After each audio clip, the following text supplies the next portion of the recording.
En un informe electromiográfico, con frecuencia se lee o está implícito en el estudio de conducción sensitiva que se utiliza técnica ortodrómica o antidrómica.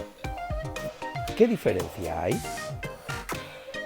Básicamente, significa que el estudio se ha realizado en el sentido fisiológico de la conducción o en el opuesto. El impulso nervioso se dirige en los axones motores hacia el músculo y en los sensitivos hacia la médula. A este sentido se le denomina ortodrómico.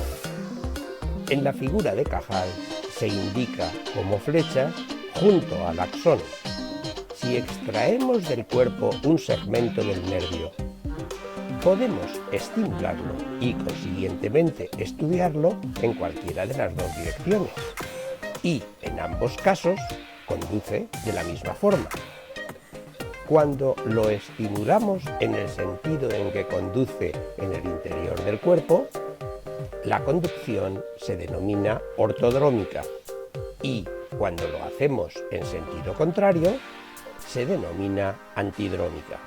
Vamos a ver un ejemplo de un axón en que se representa el potencial intracelular a lo largo de un segmento del mismo. Estimulamos el axón desde la izquierda y vemos que el potencial de acción se desplaza hacia la derecha. Ahora lo estimulamos desde la derecha y el potencial de acción se desplaza hacia la izquierda. Si lo estimulamos a la vez en la izquierda y en la derecha, sucede algo asombroso. El potencial se anula en el punto en que confluyen ambos potenciales de acción. De hecho, se le denomina colisión. Si ahora estimulamos el segmento del axón en el centro, todavía más. El potencial de acción se desplaza en ambos sentidos. Es lo que sucede en muchos de los estudios de conducción que se realizan en la clínica. En el caso de la conducción motora, el registro se realiza siempre de forma ortodrómica. En el caso del estudio de conducción sensitiva, se puede realizar con estímulo distal y registro proximal y también con estímulo proximal y registro distal. A la primera de estas formas se le denomina estudio de conducción ortodrómico, a la segunda antidrómico. Ambos son utilizados con mucha frecuencia en la práctica clínica. ¿Cómo podemos saber qué técnica se ha utilizado si no lo indica el informe? Habitualmente, en los informes se indica el punto de estímulo y de registro, con lo que podemos saber si el estudio se realiza en sentido fisiológico, ortodrómico o, en sentido contrario, antidrómico. Un ejemplo: si estimulamos en dedo y registramos en muñeca, se trata de un estudio ortodrómico, porque va en el sentido de la sensación. Si estimulamos en muñeca y registramos en dedo, se trata de un estudio antidrómico, porque va en sentido contrario a la sensación. Este hecho tiene una gran importancia, porque la respuesta cambia considerablemente. En el estudio de conducción sensitiva se valora sobre todo la velocidad de conducción y la amplitud de la respuesta. Vamos a comparar las respuestas realizadas a la misma distancia entre punto de estímulo y punto de registro de un segmento de nervio. La figura superior se realiza con técnica antidrómica, la inferior ortodrómica. La forma del potencial es levemente diferente, aunque similar. El tiempo que tarda en recorrer el trayecto, esto es, la velocidad de conducción, puesto que la distancia es la misma, es igualmente similar. Podemos verlo en la línea verde, que marca el tiempo requerido. La amplitud es mucho mayor en el estudio antidrómico. ¿Y por qué se produce este hecho? Las fibras que estamos estimulando son las mismas. Se trata de un estímulo que denominamos supramaximal, esto es, por encima del máximo necesario para estimular todas las fibras. La diferencia fundamental radica en el medio en que estamos registrando el potencial.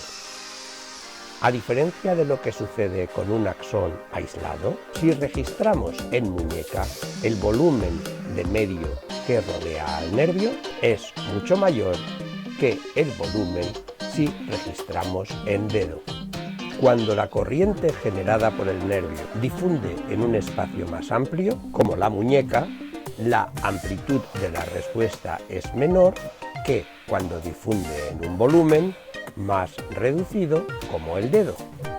Y esto no tiene que ver con la distancia entre el electrodo de registro y el nervio. De hecho, si el dedo es más grueso, la amplitud del potencial antidrómico se hace menor.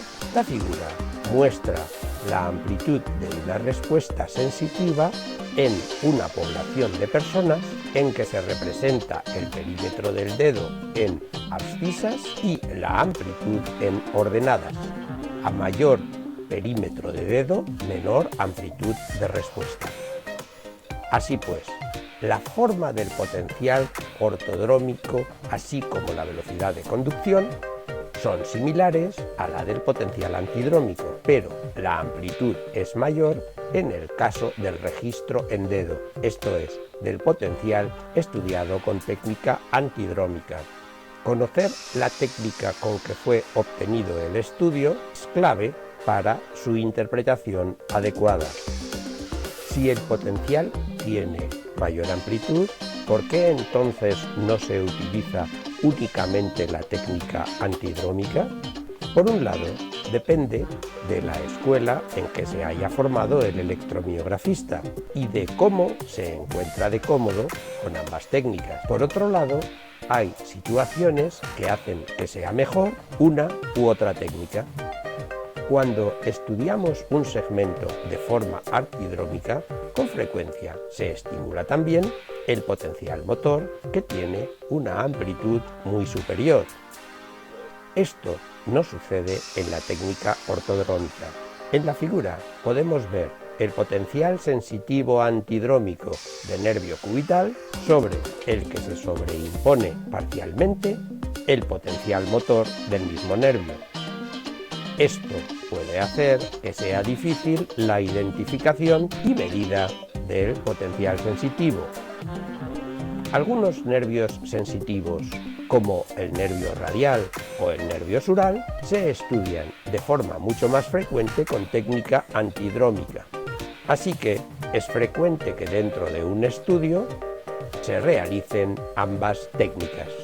En resumen, la conducción motora siempre se realiza de forma ortodrómica.